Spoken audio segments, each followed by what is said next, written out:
My doctor told me the stress of this job will kill you. I cannot do this anymore. It wasn't ever about the money. It was about me being seen and appreciated. People are wired differently. Something about being an entrepreneur has got to drive you to get out of bed in the morning more so than money. Employees want to be seen and heard. And that was the moment, Kuba, that I said,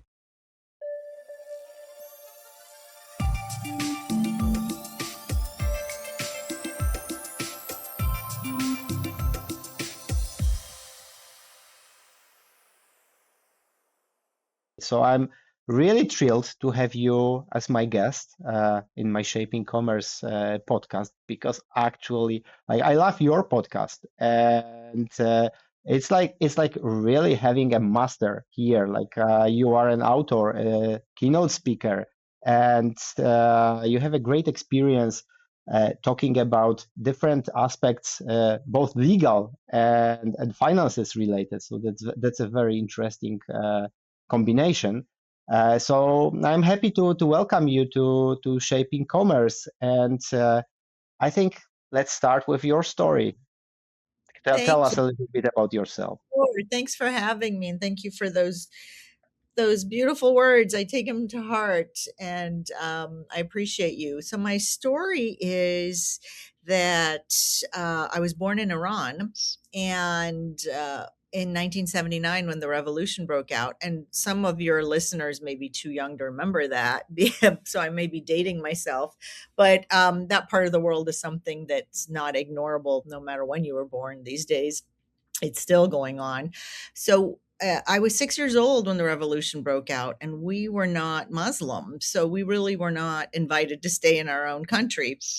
So we didn't know what was going on. And I talk about that in the first part of my latest book, as you referenced, Emotional Resonance Factor. I go into in depth on how it was like, what it felt like for me. So the story is that we left with 2 suitcases. My dad said to my mom, "Why don't you take the girls, my sister and myself, and go to the United States where my mom's 2 younger brothers were studying?" And we came to Indiana, a state here in the United States, and we never went back, Cuba. So with 2 suitcases, we started all over again. So that's how my life started, the theme of reinvention, migration, change, movement, having to deal with emotions that were startling for a 6 year old, for anybody. I put myself through undergrad and law school, but what's really relevant about my upbringing was I never quite fit in. I didn't look like anyone else in 1979 Indiana. Everybody was very white. I mean, I'm the original Aryan race. I come from Mesopotamia. I just don't visually look it, right? I have olive looking skin. So I never quite fit in visually. We didn't eat the same foods. In 1979 Indiana, no one had heard of yogurt. And yogurt is a staple food in Iran. People have been making yogurt at home for thousands of years. And so when we would eat yogurt, people would go, "Oh, what is that disgusting curdled milk?" So it made me still feel like I didn't fit in, right? It was very difficult to have self-confidence in that environment. And then I also didn't fit in because I didn't speak any English. When we moved to the United States, I didn't speak any English. And after a couple months, my mom and my sister said, "Well, you got to go to first grade. We got to put you into school." And Kuba, I was horrified. I was like, "But I don't speak any English. What do you mean?" And I vividly go through it in the book when they dropped me off. I was like, "You people are mean and crazy. I don't speak this language. You can't just leave me with these people." So didn't fit in. And so it was an evolutionary process of finding myself, finding my voice, and finding my confidence, and finding out that I don't want to fit in, really. And that took a long time. So that's the summary ending. But I put myself through undergrad. I got my degree in finance and economics and accounting, lots of education. And then I went to law school. And I went to law school because I thought, well, as a good immigrant, you either become a doctor, a lawyer, or an engineer. At least Iranian immigrants do. I couldn't stand the sight of blood. And I just had a deep, engineering bored me. A lot of my family's engineers, but I could not wrap my brain around that as a as a lifetime choice of occupation. So I went to law school, and I really thought that would please my family, and I really thought that's how I was going to save the world. However, what I was really looking for was my self-confidence. And I practiced for many years. I had a great successful career as an investment management lawyer, securities lawyer, mostly in Washington, D.C. I was a federal lobbyist on the Hill in Washington, D.C., so I got to see how federal laws are made. So I'm very familiar with politics. A lot of times I get asked to run political campaigns and the branding side, and I say no. 99% of the time I say no. Only one time have I said yes because I believed in the person running for office. And then I went to the Securities and Exchange Commission. Enron blew up. We did all the cleanup around the rules of post Enron and how industry should run from that perspective and the markets and investment management. And then I went to a major law firm, and then I went in house again. But during that first career as a lawyer, I used to get a lot of requests from other lawyers for advice on how do I build my practice? How do I run a business? How do I get seen and heard and promoted? How do I sell? And I never thought twice about it, Kuba. I just would take people to lunch because I was a very busy lawyer. I would say, here, tell me your problem. And then they would tell me, and I would say, okay, try this, do this. And I would send them off, and then I would help them some more. So that's really how this coaching consulting business started there without me even knowing it. But I was in my last role as a lawyer when I was in house that I completely burned out. And I kept thinking, this is not meant to be my life purpose. My doctor told me the stress of this job will kill you. I was in a very toxic work environment in a very large company, in a very large legal department. I couldn't fix the toxicity the way I do now, though, because I was in it. I was an employee. And it was the day I had spent 15 hours drafting this much, a very small amount of a mutual fund prospectus.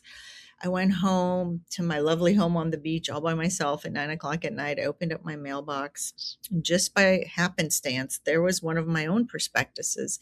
And I reflexively threw it away because no one reads that stuff. That was my summary. And that was the moment, Kuba, that I said, I cannot do this anymore. Now, this was 2006. No one was recreating themselves. No one was really looking at who they were as a brand. It was all about the business brand. What's the logo on the website say? What's the commerce situation going on around the brand? But people weren't looking inward and saying, I'm the brand. Could I be the brand? And so that was the moment where I just quit. I said, I can't do this anymore for a living. I left all that money, and I was one of the few women in the industry that was practicing that kind of law. I just didn't care anymore. I couldn't do it. So that was 20 some years ago. And here we are, many brand iterations later. And I'm happy to say, I'm always a soul seeking to figure out who she is, but I've really settled in on my talents and my expertise and my passion and my purpose in the world. And it feels really good having the global clientele and supporting business, but really supporting people foundationally. So that's my story. Sorry if that was too long. Yeah, it was great. I already have a question. Like, you moved from a corporate environment to be a founder and CEO. So you Yes. think it's easier, or it's different stress, or it's just, the stress of being a founder, a CEO is somehow compensated by the feeling of being independent and doing just Yeah. deciding what you want to do. Beautiful question. It's one of my favorite questions, and it's one of my favorite topics to do a keynote address or be speaking in conferences about because it's so relevant. So here's what I found out. I'll tell you my personal insight, and then I'll apply it broadly for the audience. I found out that I am truly an entrepreneur. I love that risk of starting something and then messing around with it and reinventing. Um, it takes a certain level of focus. It takes a certain level of faith that and trust in myself that I'm on the right path. And it also pulls in this need to serve a purpose. in the world.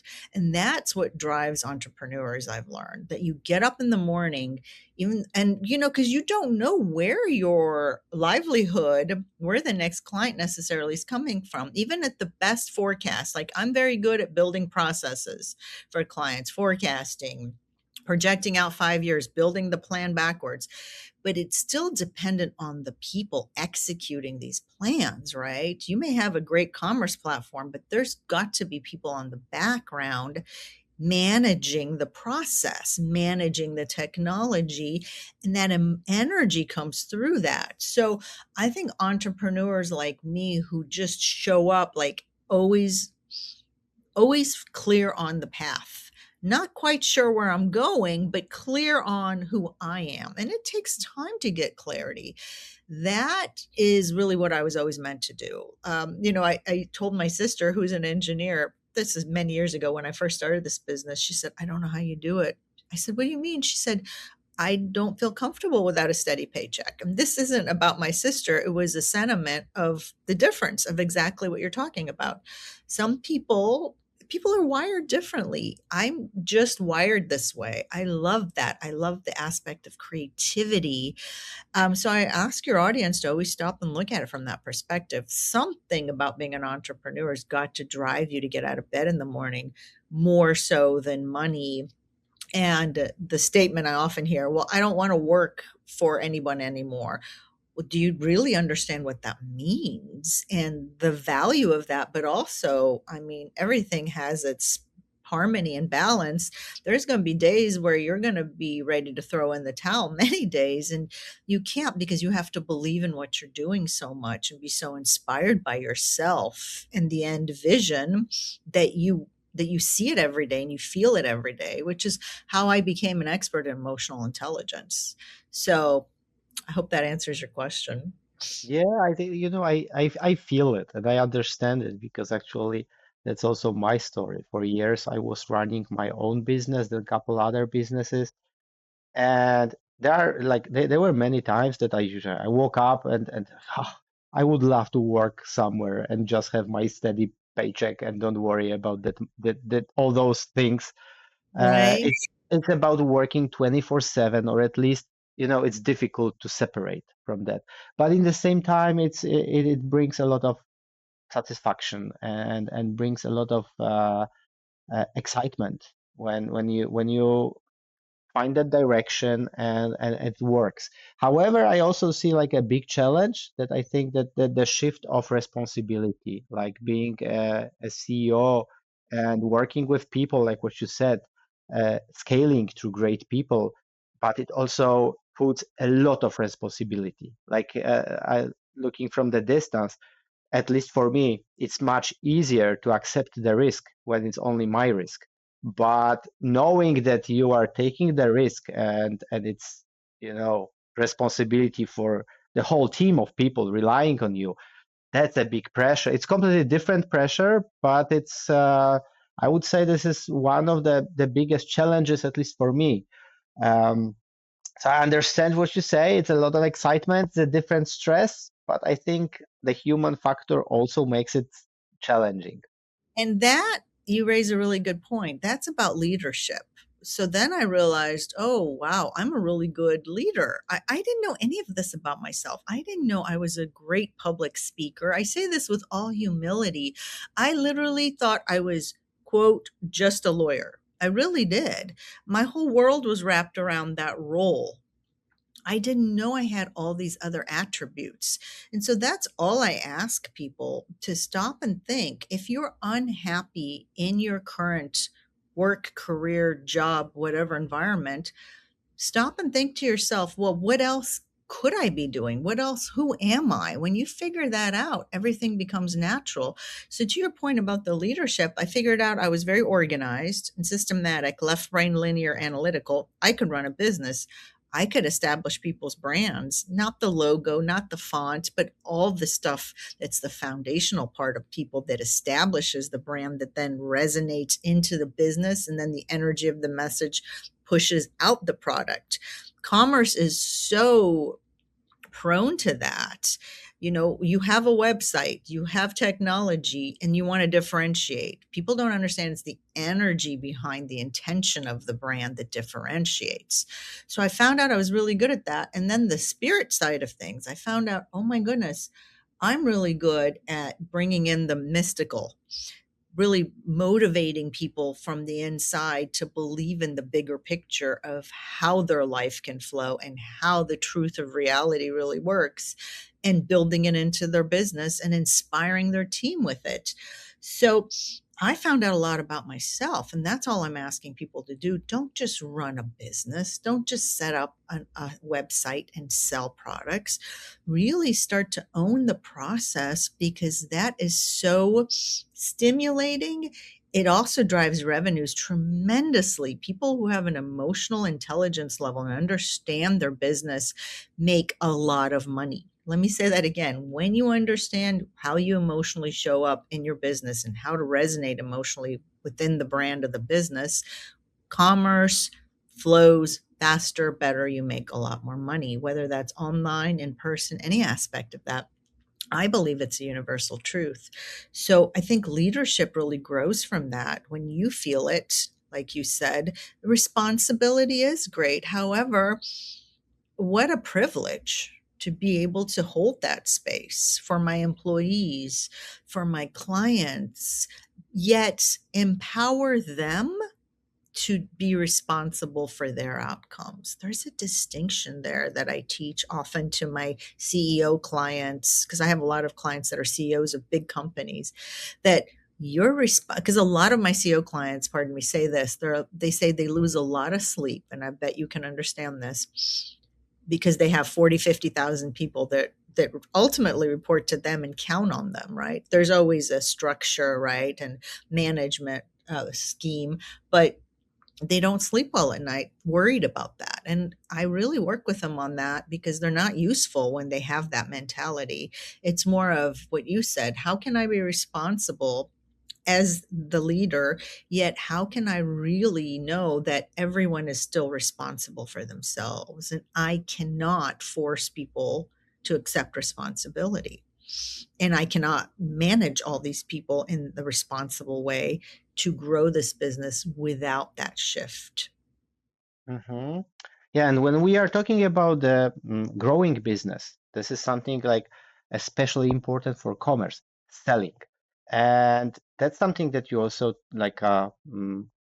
teach in your book, and I would love to hear more about it. It's hard for me. Personally, I hate selling.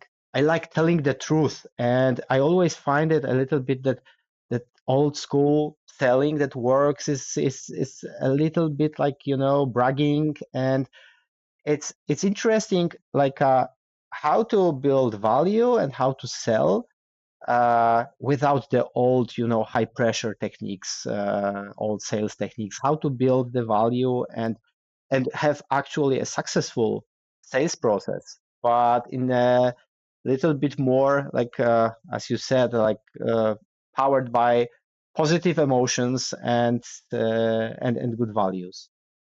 Powered, that's a good word. Yes, it's everyone's issue, because fundamentally, here's where that goes to, Kuba, who we are as people and whether we see ourselves as valuable and good enough, which is why that's the subtitle of my book, The Secrets to Owning Your Good Enough. It's almost like good enough is a noun.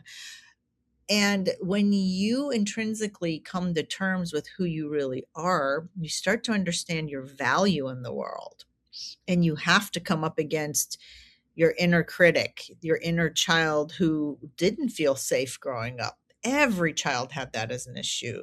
Parenting aside, it's just human nature. That's why we come into this incarnation, into these bodies, to learn lessons.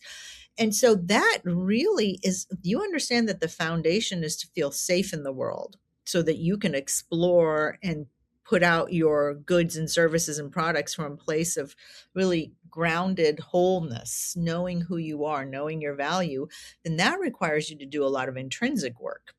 which all of my clients are up for, because they'll show up and say, I'm not sure I feel fulfilled. A lot of my clients are billionaires, but they're not fulfilled. They're like, oh my gosh, what happened here? I make all this money and yet I'm not fulfilled.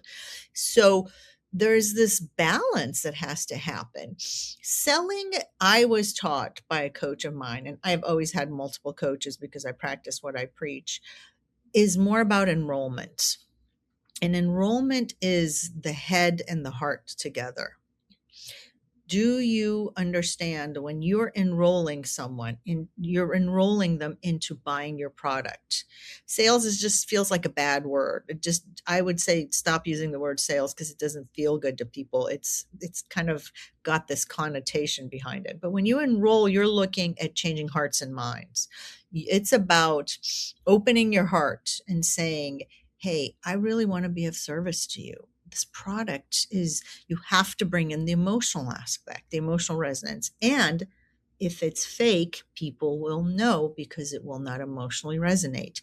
You cannot fake emotional attachments. You cannot resonate in a fake way emotionally. It won't work. People will always know. It's just an internal intrinsic knowing that we have that something's off about that person.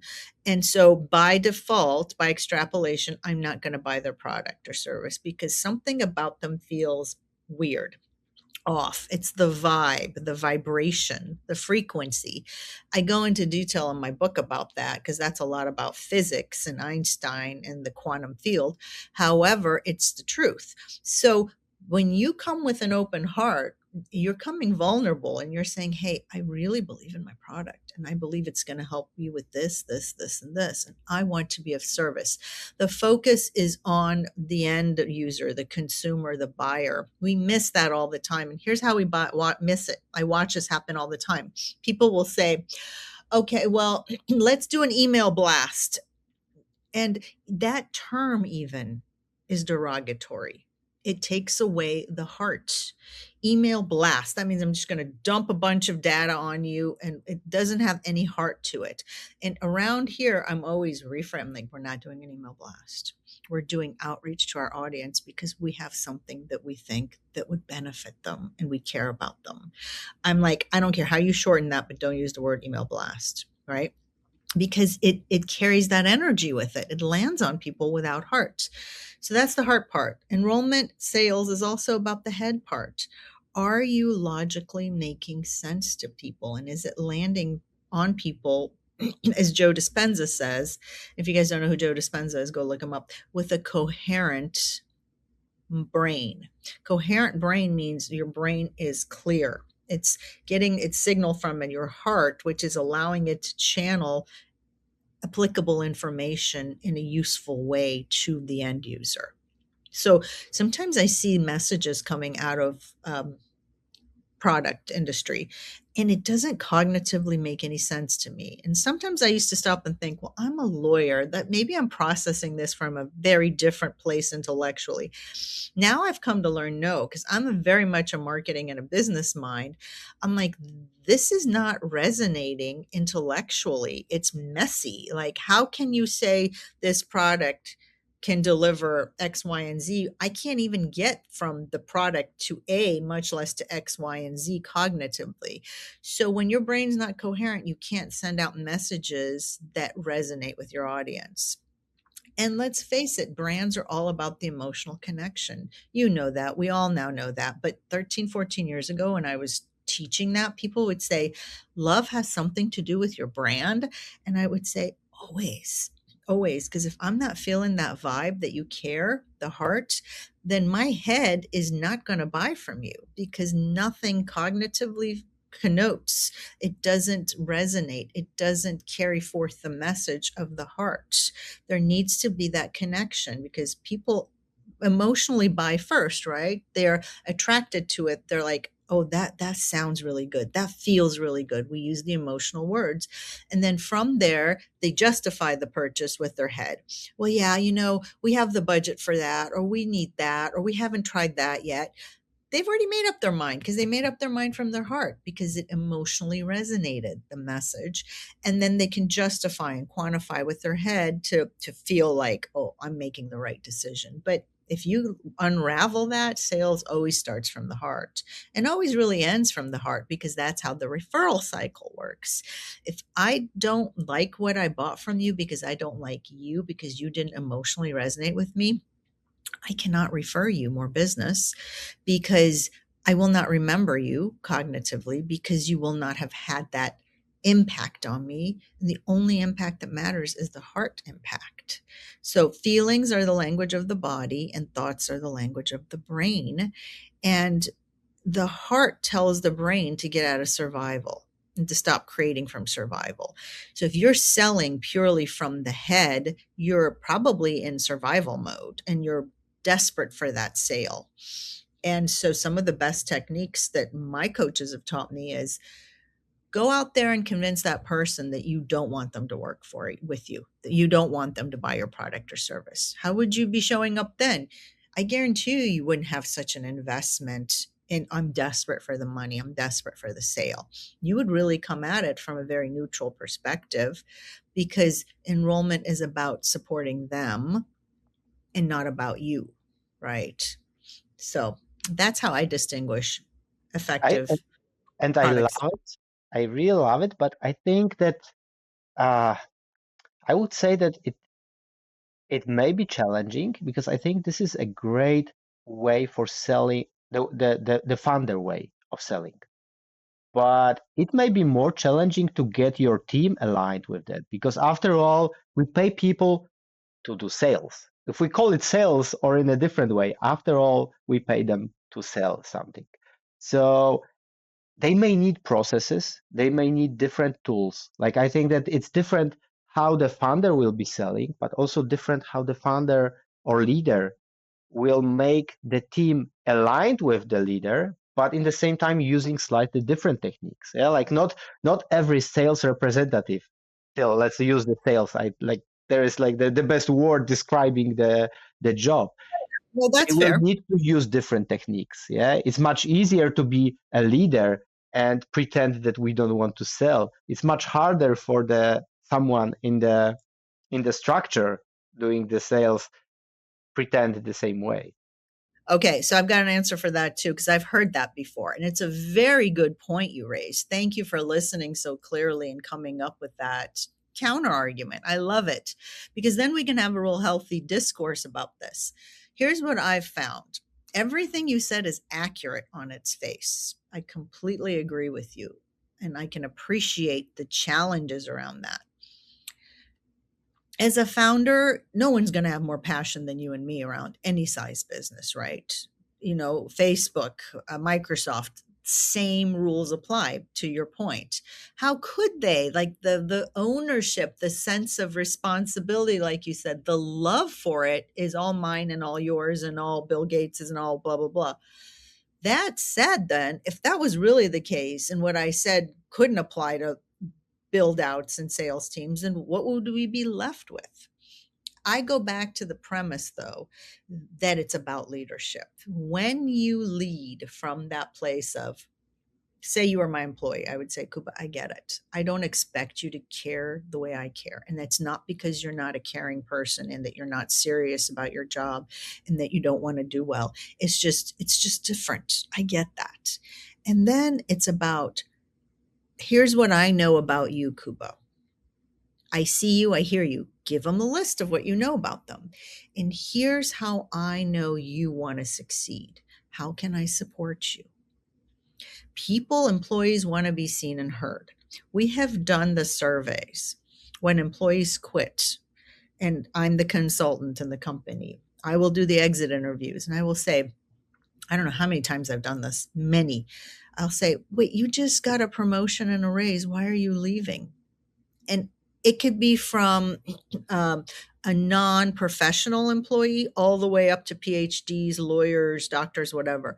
They all say the same thing. It wasn't ever about the money. It was about me being seen and appreciated. There's only one emotion around that, love. Love and business. And people are like, how the hell are you talking about love and business? Why? I'm not talking about mushy romantic love. I'm talking about transferring your passion as the founder, as the leader, and having it land on the sales team so that it inspires them, it motivates them to do it their way, to want to follow your lead and be inspired by it and wake up every morning going, I want to make Kuba happy today. And I want to make me happy today. And I believe in this product in my own way. And those are really the best salespeople. If you look at successful salespeople, there are generally two types we see. There's the superficial successful ones that there's, look, let me take this back a minute. I believe there's masculine and feminine energy running through everybody, regardless of whether you're male or female. So oftentimes people channel all their masculine energy, and the emotion that comes behind it is very powerful, and it hits people right here between their forehead, and it's strong.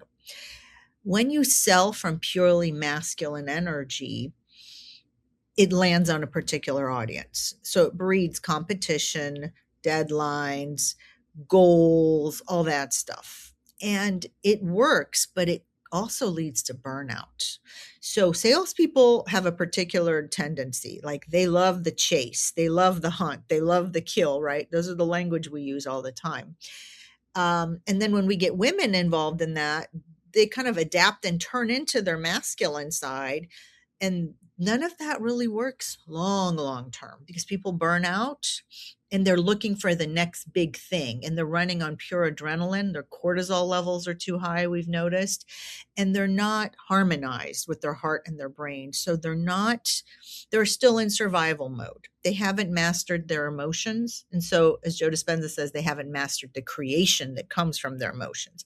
There's no like big vision. There's just money. Let me make that next commission. Let me make that next sale.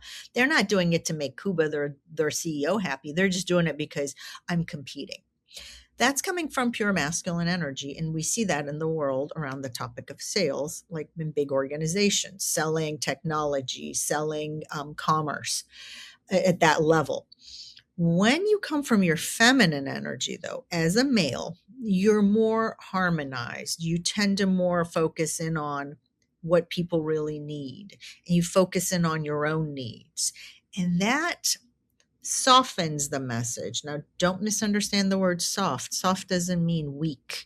Soft means powerful, but soft means you know how you're landing on your audience. You've thought about it.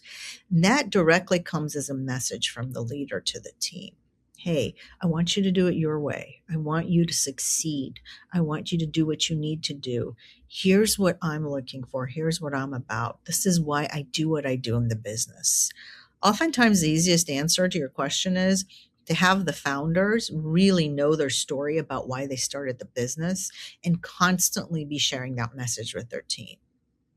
Because that's the vulnerability. And when people really feel why you started what you started and why you do what you do, everyone wants to get behind that. Either they want to leave it because they don't like it, or they want to get behind it. And I say that from 100% experience. Every employee I've ever had has been like, wow, how can we make this happen for you? I'm like, don't make it happen for me. Make it happen for the end user, please. And do it your way and be inspired by it and bring your best to it, whatever that means for you. And then you have to take a hands-off approach and let them process that. But that's why people development is crucial. To your point, Kuba, if you're not spending time and money on your employees, they'll never feel that message coming through regularly. They'll never, we give everyone an EQI assessment. I want to know where your emotional intelligence level is so you can know it, so you can tap into it as the employee. And I want to know what the CEO's is, what Kuba's is. So then we can do a group assessment anonymously and people can feel where they fit in. That's called culture. When there's no culture, sales is very flat. It might work, but it's to your point, you can't really mobilize your sales team to want to do it. They're just doing it for the money. And at some point, the next best job will take them away. People say that to me all the time. Wait, I hired this guy, I trained him, he was really good at selling, and then he left. There's no loyalty. Why would there be loyalty when you don't spend time on them and they don't know why you do what you do? There's no emotional value there. And so I would leave too. Next best job. That's how I worked in the practice of law. Anytime somebody made me a better offer, I took it because there was no emotional loyalty. No one was investing in me as a lawyer. So why would I stay around? Forget you, right? I was just practicing law because that's what I was doing. No one was telling me the big picture, the story behind it. So that's how I've seen it work. Does that make sense? Yeah, totally makes sense. And I think it like pretty in a good way, it takes us to another topic you mentioned, culture. And culture is usually created around the leader, around the person who has kind of strong personal branding. And of course, that's important. That's how it all starts. That's the founder uh, style and mindset. But when we grow and we hire smart people, often we should hire smarter people than we are. And they want to create their own personal branding. So do you think this is the big fear of the leader, or maybe this is the way to grow the company, to build personal brandings of your team and help them go be aligned with you, but you know how much aligned. Yeah, like where is the border that they should follow the leader at, or at some point maybe start creating their own branding, but if it's good for the company, or they will just go to some level and leave. Yeah, that's an excellent point. You asked such great questions, Kuba. I appreciate you so much for that. And I've heard that, and we worked on that about, I want to say 8 years ago. It was before COVID. I started getting phone calls from commercial real estate companies, where there are brokers under a big umbrella brand, right? Selling commercial properties or selling commercial real estate. And I was like, this is interesting. And I started to hear the same thing. I would hear, we have a big corporate brand, but we have all these people globally that work or nationally that work. And we're having quote unquote rogue employees using rogue brands, like they're going off brand. And we don't know how to let them be individuals and creative and still stay within the parameters of our brand. So all that is very important, and there's a harmony there that has to happen. So the harmony is there has to be effective communication that this is our brand, this is our parameters, these are our values.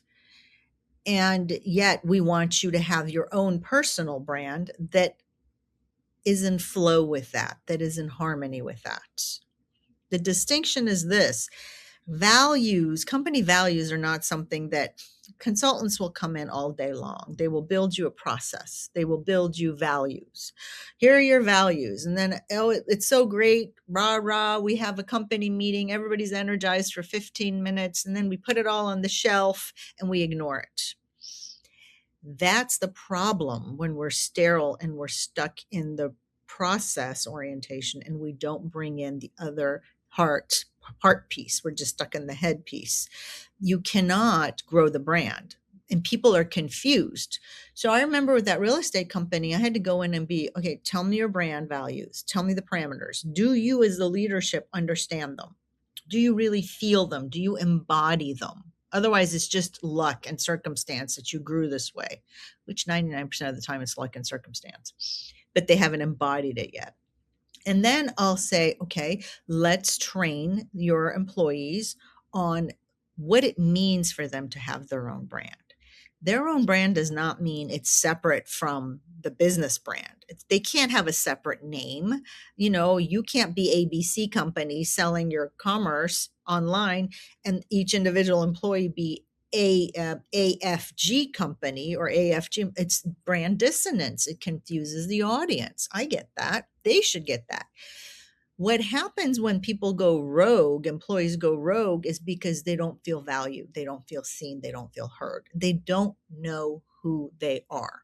So I go in and we apply my technology, my methodology, and every employee then understands who they are. That's their brand.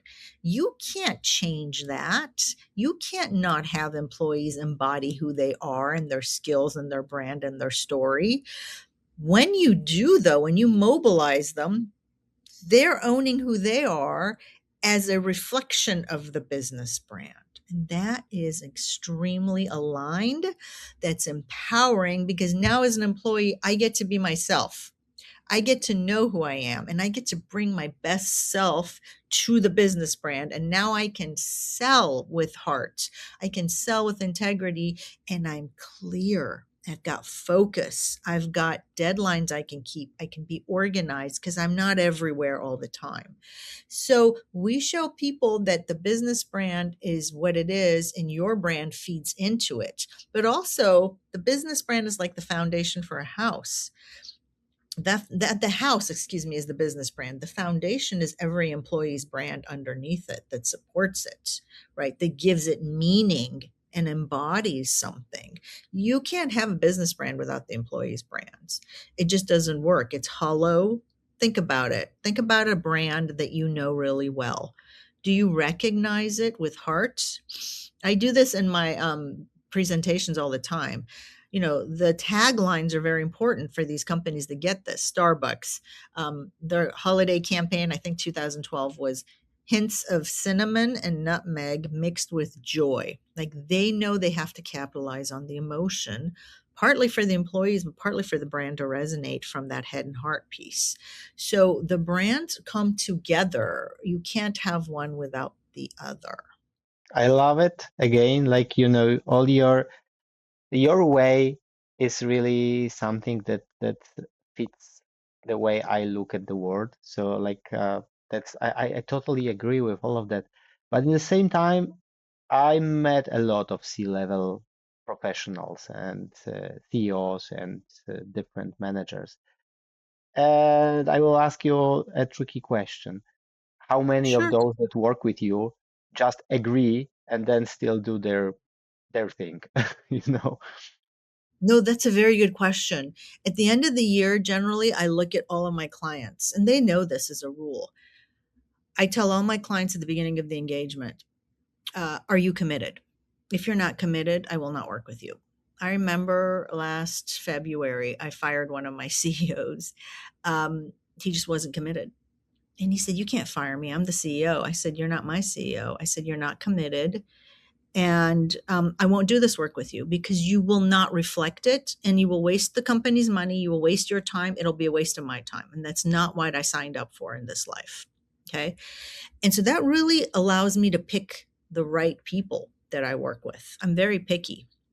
And because I want them to be committed and I want them to up their game. We up level. I push people. I provoke their thinking.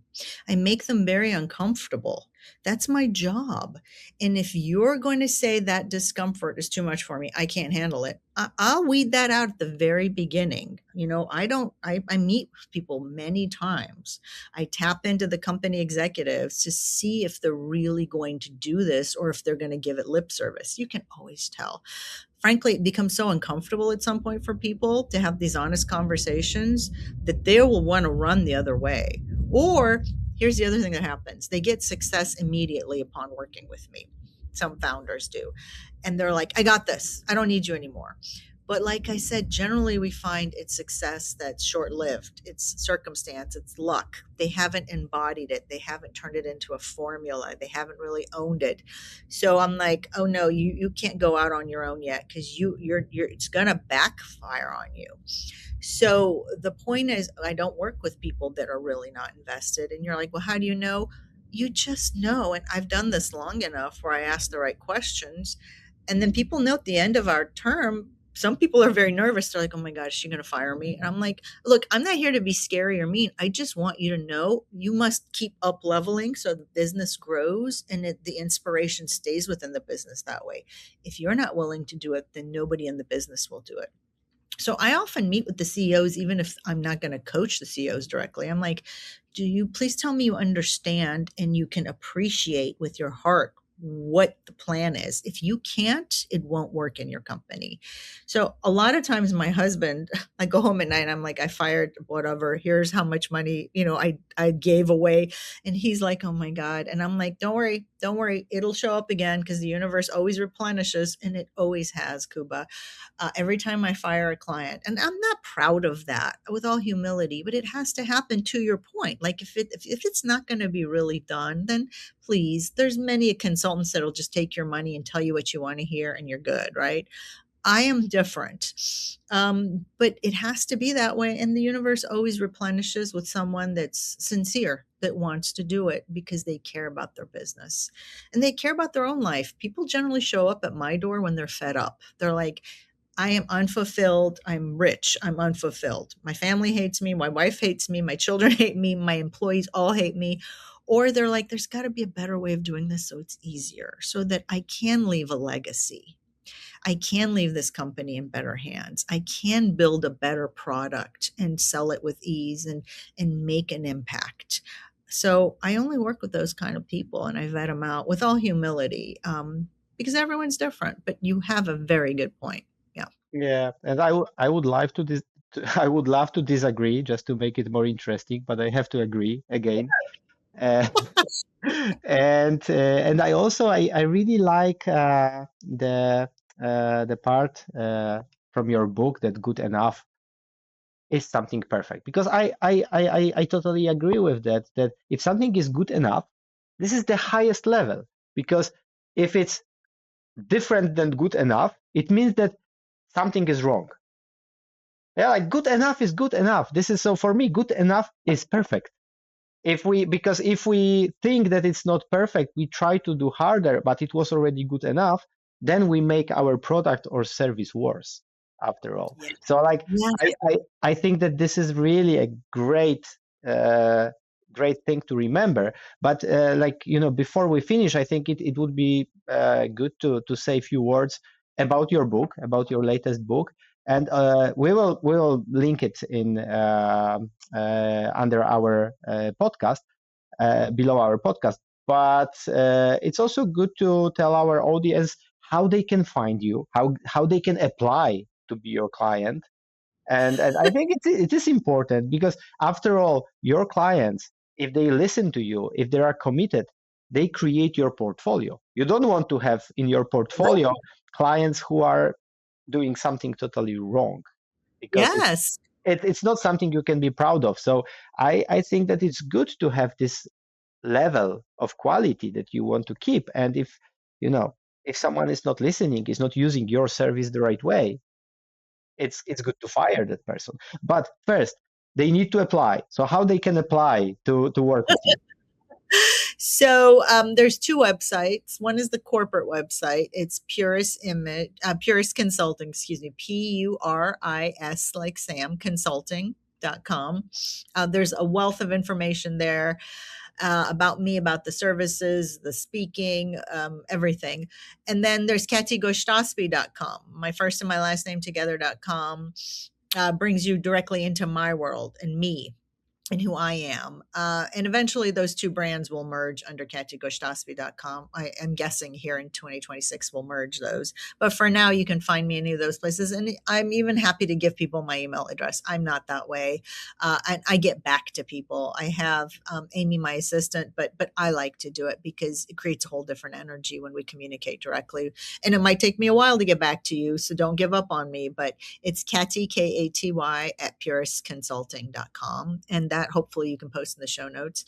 I have a YouTube channel with lots of free videos and information and tips on all of this stuff. And, what you said is very important. It's not that people are doing it wrong, my method. I don't believe there's a right and wrong. There's just one way and another. And yet we all have to be very cognizant that if we're doing whatever we're putting out there and into commerce, it will reflect back on who we are. So whatever product you're selling, if it doesn't work, people are always like, well, I don't know how to grow this business with referrals. I'm like, well, is the product really useful? Did it work? Or is it something that doesn't align with what you're saying? So you're right. That's why I don't take certain clients. I'm like, I don't want that bad brand. I want people to say, hey, this worked because they're committed. And that's on me if I don't create a good enough widget product for them to be able to say this works. Or if I don't vet people well enough, not because I'm arrogant, but because I want to make sure that you and I can work well together.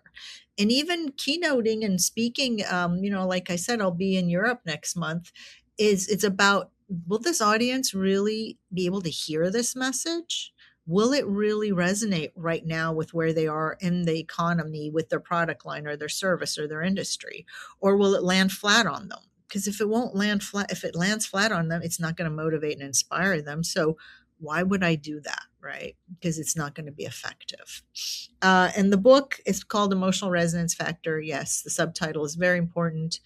Um, Secrets to owning your good enough. We must remember, and maybe this is the last thing we'll say and we'll be done, that as humans, we have a tendency towards perfection because, again, childhood wounds and trauma, that we weren't good enough for some reason. Parents do the best they can, but stuff happens. And when, like you said, you realize that good enough is perfect, we can just take our foot off the gas and relax and reduce the stress in our body so the trauma in the past can go. And then that allows you to open your heart some more towards yourself and towards others. And the business organically has to flourish.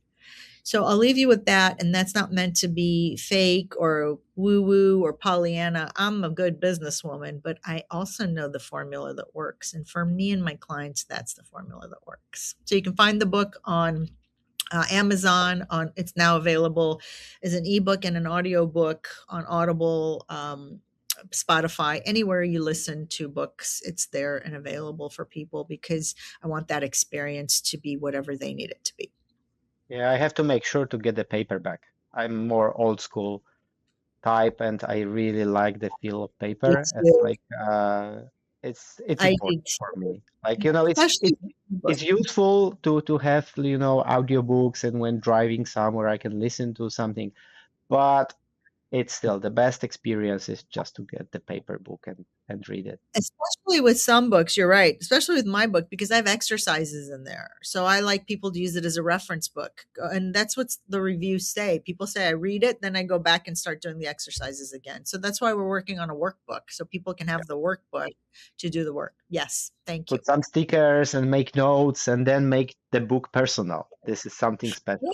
Yes, yes, So it should be. It's about you. Yeah.